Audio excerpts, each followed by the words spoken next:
Hi everyone, welcome back to my channel. My name is Rebecca, otherwise known as Hypnot Hooray Online, and today I wanted to chat about my planning for my upcoming 3-week trip, the knits projects that I'm going to be bringing, and what's in my notions bag.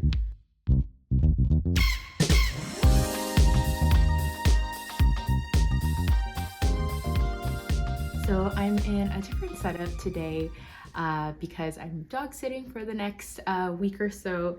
And so this is Roy here. I was surprised that he was willing to get into my lap, but I am gonna film the introduction with him. We'll see how long he wants to sit up here, but it looks like he's getting a bit sleepy, so maybe longer than I'm expecting. So yeah, in this video, I wanted to chat about what types of projects I want to be bringing on my trip, and I need some advice or some help because I haven't really narrowed down on the project. I figured out the yarn that I'm going to bring, but I haven't thought of which project to do. So I have my 3-week trip coming up. We're going to be going to mainly in Vietnam, but we're also going to be going to Thailand, Bangkok specifically for a few days. So it's going to be very, very warm, I'm expecting. And also we are only planning to do this 3-week trip with a carry-on, so no check bags. So that's why for this trip, I'm a little bit more aware of the knitting that I'm going to be bringing because I can't really overpack, or I don't have the option really to overpack yarn or projects that I don't end up knitting. But I also don't want to underpack and run out of knitting because the flights there and back are quite long. So on the way there and back, our flights are going to be the whole travel time around 28 hours. And then we have a few flights in between to different cities. So that's quite a bit of knitting time that I'm going to be having. And so I am trying to figure out what's the best project. I also thought that this could be a good opportunity to share what's in my notions bag.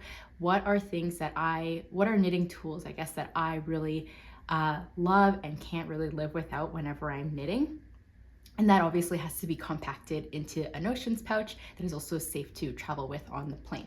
So I've done some thinking, but yeah, really this video is me kind of brainstorming, thinking out loud, but I'd also love your opinion on what you think you'd bring on a trip, or if there's any notions or tools that I'm missing that work really well for travel.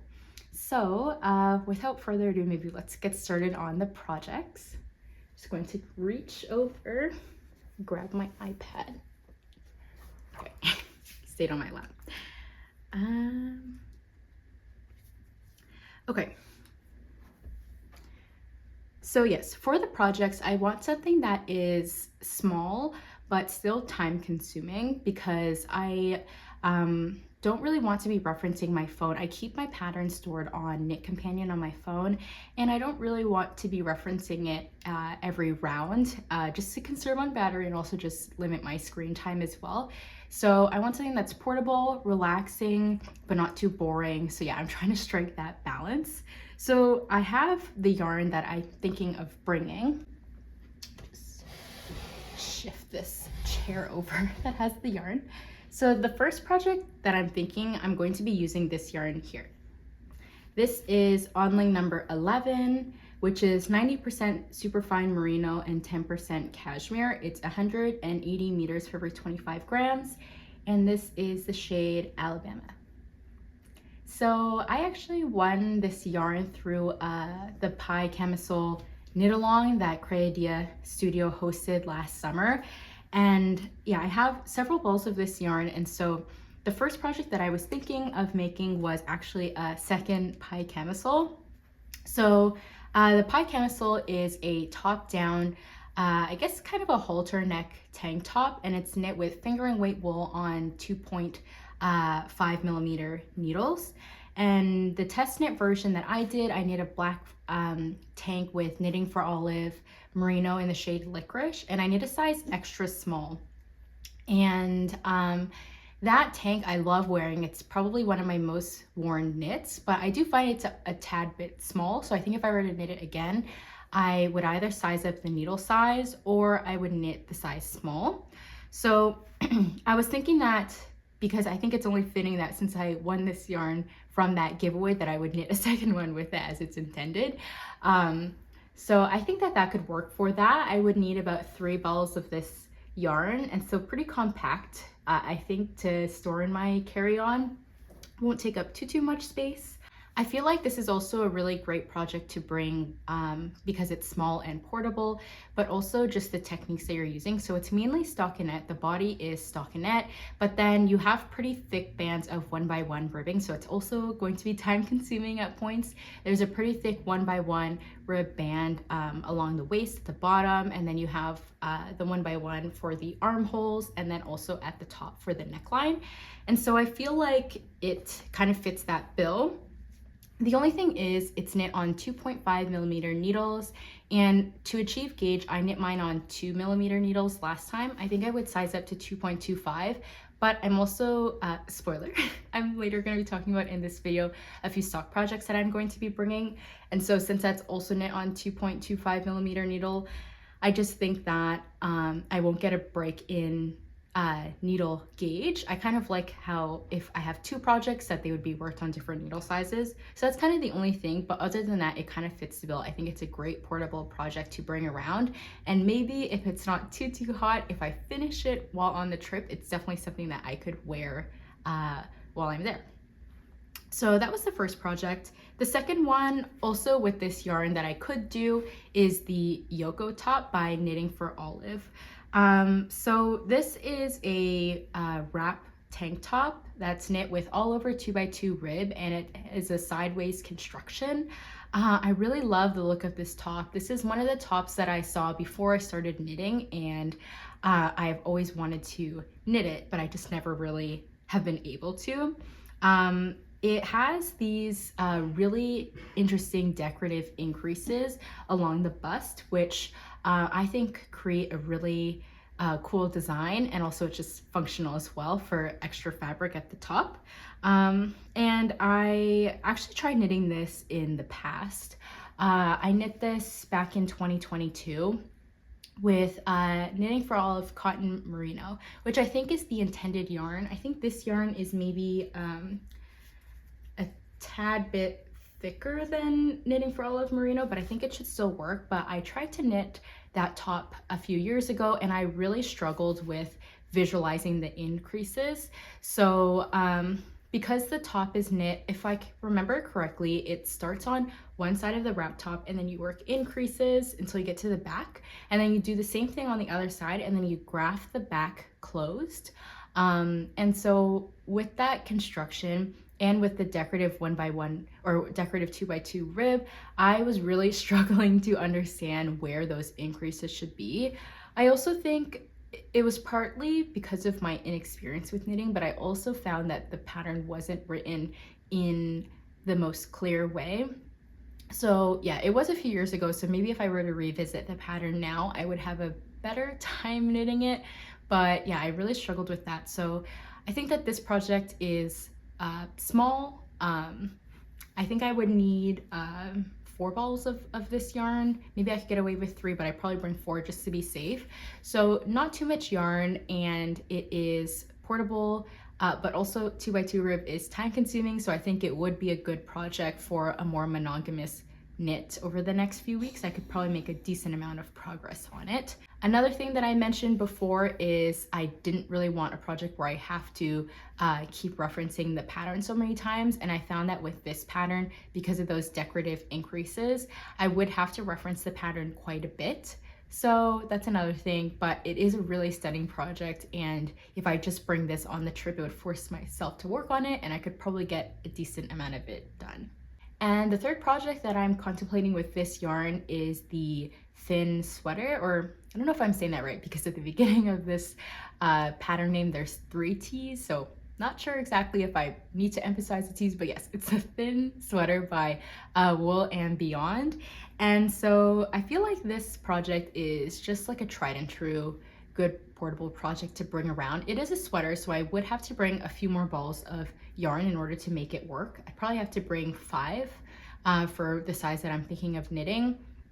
So yeah, that will take up a lot of real estate in my carry-on backpack. So I'm not really sure, but I just think there's just something so meditative about a stockinette sweater. So this is a fingering weight sweater that's knit on 3mm needles, and it's a pretty fitted sweater with saddle shoulders. And so I've really loved this sweater set. I could totally imagine myself knitting the sweater as well as the skirt, but I think for this trip I would only be able to manage the sweater. And I think it would be great for this yarn. This yarn is super soft. It's merino wool and cashmere, so it's a very soft, luxurious blend. And so I think that would work great next to skin. And I just really love the subtle and simple details of the thin sweater. The thin sweater has very clean finishing, especially along the edge, and it has that nice saddle shoulder. So I think I would really get a lot of wear out of this basic piece. And there's just, yeah, something very relaxing about stockinette. So I think that would work really well for plain knitting. But the only thing is with this sweater is because it's a little bit more fitted, I would have to bring a few needle sizes, a few cord length sizes, I guess, with the 3mm needle to make it work. Like when I cast on, I would probably use a 16-inch cable, and then gradually as I work the increases, then I would switch to the 24-inch cable. And then because the sleeves are so narrow as well and they taper, I'd also probably bring my 12-inch 3mm circular needle as well. So that is 3mm or 3 sizes of 3mm needles. And so yeah, that probably isn't ideal either, just in case needles will get confiscated. I don't want them to confiscate 3 different needles. So yeah, I feel like maybe this project isn't the most realistic, or probably, yeah, it's probably not gonna happen, but I would like to bring a stockinette sweater. And I think if I weren't having the constraints of a carry-on, I'd probably bring this project in the future. I think it'd be a really good project for portable knitting, because you're knitting a stockinette sweater with just 1 strand of fingering weight wool. So those were the options for that first project that I'm thinking of bringing. Just something that's very simple to knit and will really showcase this beautiful yarn really well. And the next project that I'm thinking of doing is sock project. So as you may know, if you see my previous videos, I'm really trying to up my sock knitting game this year, and I think that socks are such a great portable project. And so there's 2 projects that I was thinking of bringing. I won't be bringing both of these yarns, I'm just going to be bringing one. So 2 projects in total, 1 garment and then 1 sock as well, but I just don't know on the yarn yet because I think I have an idea for these yarns in particular. So with the sock project, I think I'm still trying to learn a little bit more about vanilla sock knitting, but I found that with this, because my garment will be a little bit more simple, I thought it'd be cool to try out a textured sock pattern. So I have 2. The first one is the Hermione's Everyday Socks by Erica Lueder, and this is a really popular sock pattern as I learned from the trivia game that Venicia and I organized for her charity knitting live stream. This is the most popular pattern on Ravelry, and so I feel like it's one of those bucket list projects that I've always had. I've always wanted to knit this pattern eventually, and so I'm really interested in knitting it for this trip. And also when I went to Good Grief last week, I saw a Hermione's Everyday Sock as one of the sample knits with the yarn that she had in the shop. And after I saw it in person, I thought it was really, really stunning. The sock is a top-down all over textured sock with a garter stitch edged slip stitch heel, I believe what it's called. Actually, I'll just reference it here since I have my notes. It's a garter stitch edge slip stitch heel. I think I got that right then. And yeah, I do love the texture of this sock. It reminds me, I believe, of the sand stitch pattern, which was a stitch pattern that I knit for the Pippin sweater, which was a test knit that I did for the Knit Pearl Girl on my last longer trip. I was knitting that sweater as like a nice portable project as well. And so yeah, it would just be a really nice coincidence to knit sand stitch on this trip again. And I think it just looks really, really stunning. And so this sock is knit with fingering weight wool on 2.25 millimeter needles. And so what I was thinking of using is Knit Picks Hawthorn in the shade Spark. I already have it skeined up because I was swatching for a vanilla sock pattern before, but I think that this would look really nice. There's some speckle of black or charcoal and this really bright kind of like goldenrod yellow, and so I think that that could be really fun to knit up, keep my interest because of the speckles, and I think that it would work really well for the stitch pattern. This is a slightly thicker fingering weight wool. I believe it's 366 meters. I'll correct myself if I'm wrong, but for every 100 grams, and so I feel like a slightly thicker and like bouncier, I guess, yarn would work really well for that sand stitch pattern, which I noticed when I was knitting the Pippin sweater. So this one for the Hermione's everyday sock pattern. We'll see if I do that one, because the second pattern that I'm thinking, but there's a little bit more of an unknown with this one, is the Mermaid tail socks, which is a pattern by Needles and Life. I've been following Callie, the designer, for quite a while, and I really love this textured stitch sock as well. It's topped down with a more traditional heel flapping gusset, which I now have a bit more experience with, so I think it'd be a nice portable project. And it's fingering weight also on 2.25 millimeter needles, so planning to bring my Addie crazy trios for both projects. And I just really love, as I said, the textured stitch all over on this. It's like a, I don't know if it's like a smock stitch or something, but it's really fun to knit up, I want to say. And I think this yarn here, this blue yarn, would be perfect for it. It just I think really is fitting for that mermaid scale texture. But there are a few unknowns with this yarn. So I got this yarn from the Knitomatic yarn swap, and so there was no label on it. So I don't know if it is a sock yarn or if it's just a merino yarn. The way that it feels, I kind of want to say it has nylon in it, but I also don't know. And I don't really want to knit that all over textured stitch only for the like heels and toes to slowly thin out and disintegrate. So yeah, I'm not really sure. If anyone has ideas down below for how to test if socks have nylon in it, if that is even possible, I would love to hear, because I'd really love to just confirm if I'm able to, if this sock has nylon in it, because I don't really see myself doing like a contrast heel or toe with this mermaid tail stitch pattern. I just want to use this yarn. So I was leaning more towards this sock pattern, but yeah, because I can't, if there's no way to confirm if there's nylon in this yarn, I feel like I should just err on the safe side and use that Hawthorn yarn. But if I can confirm, then I'd love to bring this sock pattern on, because I just really love this blue. It'll be really fitting because we are spending a few days by the beach as well, so to knit on these socks as well, I think would be really fitting and really fun.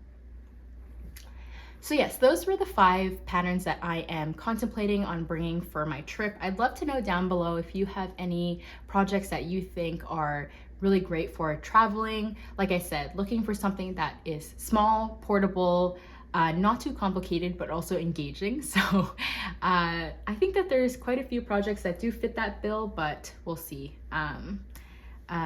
what I decide. I have still a bit of time to figure that out. I will cast them on though before I leave, so my needles are attached to the project. I found that that can be a good way to explain what knitting needles are, if there were any questions, I guess, raised by security when you're going through customs clearance and security clearance. So yeah, I do want to cast them on so they are attached to the needles. And now I want to chat about what's in my notions pouch and what are my must-have knitting tools that I need to bring that I can't live without on this trip. So this is my notions pouch that I use every day. It is a pouch that I got from a stationery shop in Montreal. I can't remember what the brand is. It says Flying Spirits. It's embossed on the pouch, but I also want to say that that wasn't the brand, and I see on the inside that there is a label here that says Claire Fontaine. Fontaine, if I'm saying that right. And so I think that that's the brand, but if I can find it, I'll link it down below. But it is a pencil pouch made out of leather scraps. So I believe the company, when I was at the shop, they had a bunch of different leather pouches and bags, and this one on the label said that they use the scraps of those projects to make these bags. And so I thought that this would work really well because it has the zipper pouch, so it's nice and secure, but because it's leather, it's a little bit more flexible as well to fit things and squish things in, but still zip it up, so it's pretty secure. So I've been using this for the past few years now, and I really like it. And this is what I'm planning to bring on the trip. So the first tool that I really love is from the brand Clover, and what I'm realizing is that a lot of my tools that I just love and I totally recommend are the Clover brand. So if you're ever looking for a specific tool, I would definitely check out Clover first, because I think they're just super high quality, really intentionally designed, and still pretty affordable, I would say. So yeah, my first tool that I love and can't live without is the Clover measuring tape. This one is really great. You can just pull out the measuring tape until it's a certain length, and it auto stops as well. And then to close it again, you just press this button here and it closes. So I am a little bit worried with this measuring tape because I haven't seen it available, and I don't remember, but I was listening to another podcaster, I don't remember their name at the moment, but they said that they think that the Clover measuring tape might be discontinued. And so I did search it up on the website that I purchased this from. I think I got it from Michael's, but I also know you can get them on Amazon and certain local yarn stores. And I think some of the local yarn stores still have it, but it's not on Amazon anymore. So I don't know if that rumor is true, but I do really love this measuring tape, and I really hope it will be available for years to come because it is great. Yeah, just super high quality. So that's the first tool that I love.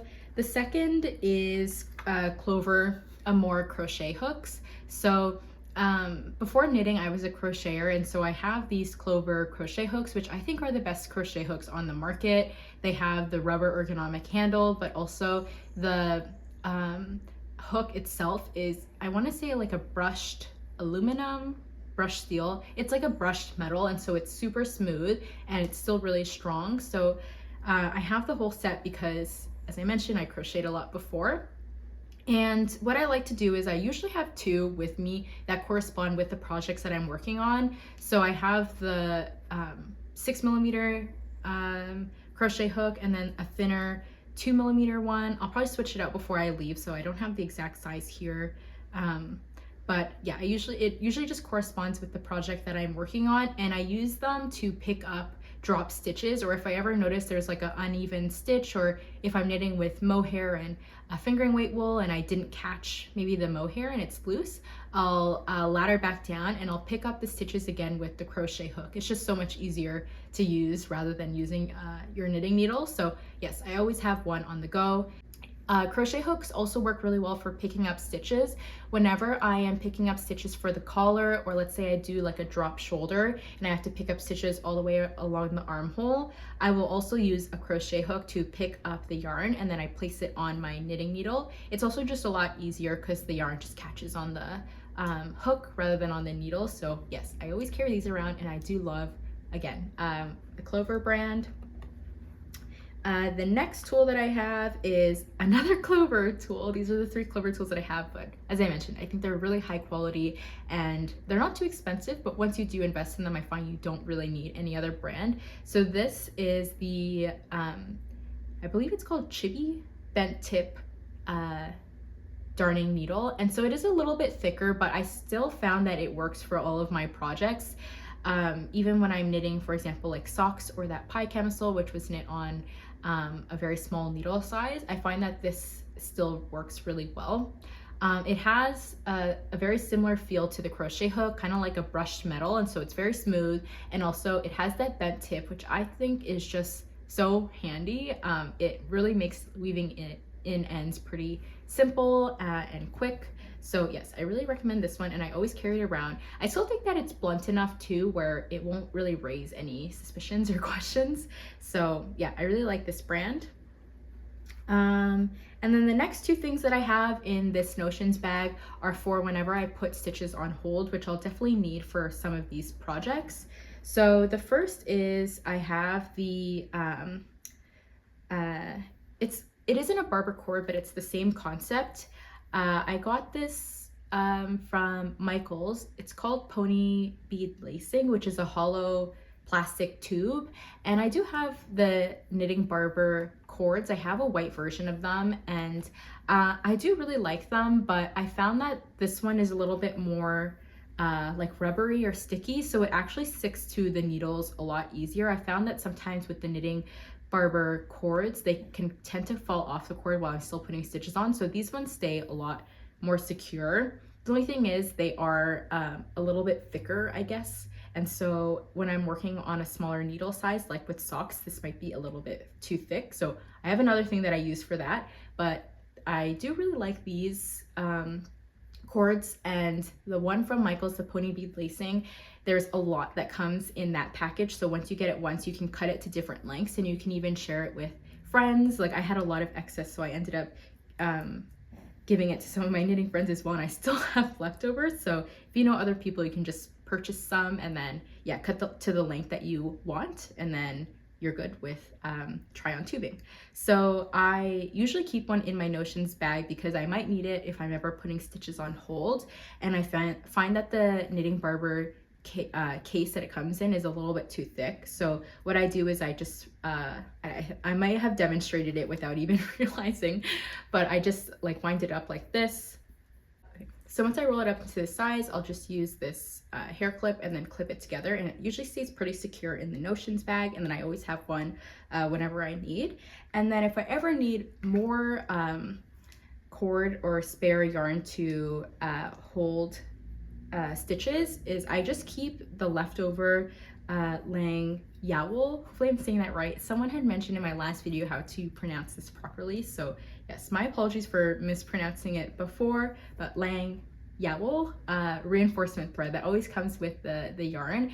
And so it's a really handy portable spool, and so I'll always have one in my Notions bag as well, and then I'll just cut to length, and then I'll thread it through with that tapestry needle onto the stitches. So it works really well when I'm putting like sock stitches on hold when it's really thin, or I'm already using the try on tubing, then I'll use this one.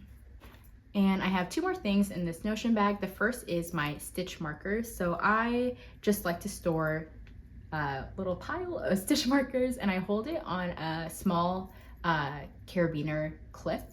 I just find it's the most portable way to store these, and it's really easy because it's the clip to just open up and then take out the stitch markers that you need or thread them back through. So yeah, I just really like holding it like that. It's very portable, and I think I just had this left over from like a pen or something.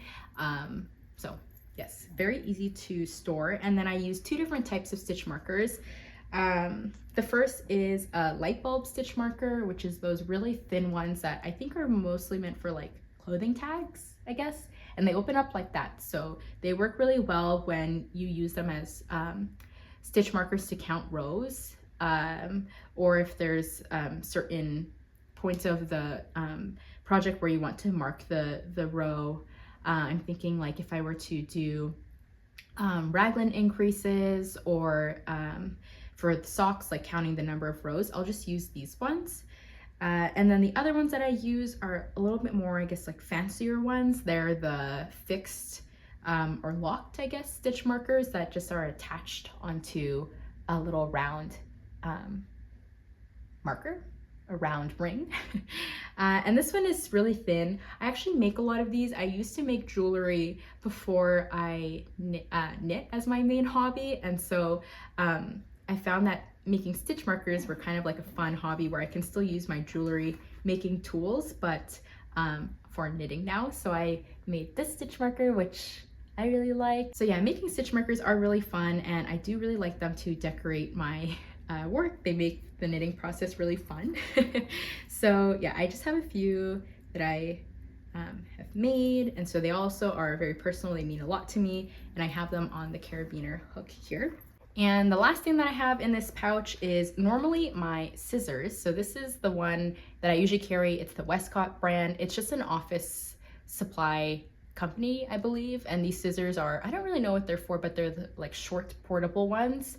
I got them from, I think, Staples or Office Depot, I think, like one of the main like office supply companies in Canada.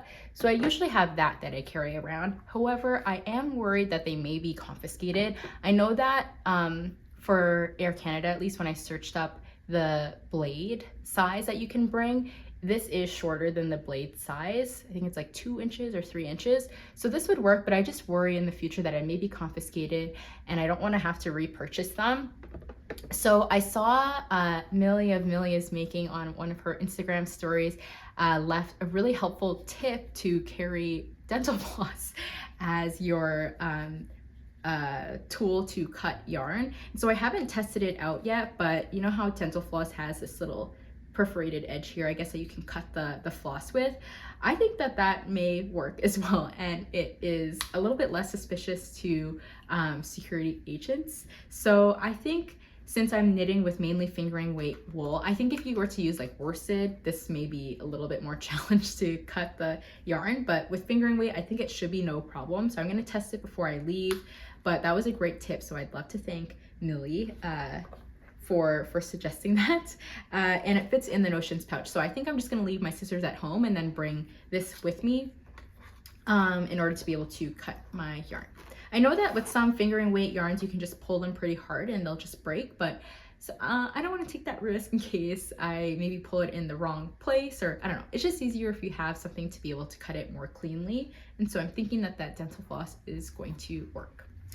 So that was everything that I have in my Notions pouch. I'd love to know, again, I am trying to release this video before I leave. I wanted to be able to show how I'm gonna pack all this stuff, but I realized that I want to film this video and post it soon because I also want to get your feedback on the projects, or if there's any other tools, I'd love the comment section down below to also be a resource for other knitters, like portable projects and tools that you really love for traveling that you think work really well. I'd love to know down below. I'm hoping that none of these things get confiscated, but it just may have to take it as a loss if my knitting needles get confiscated.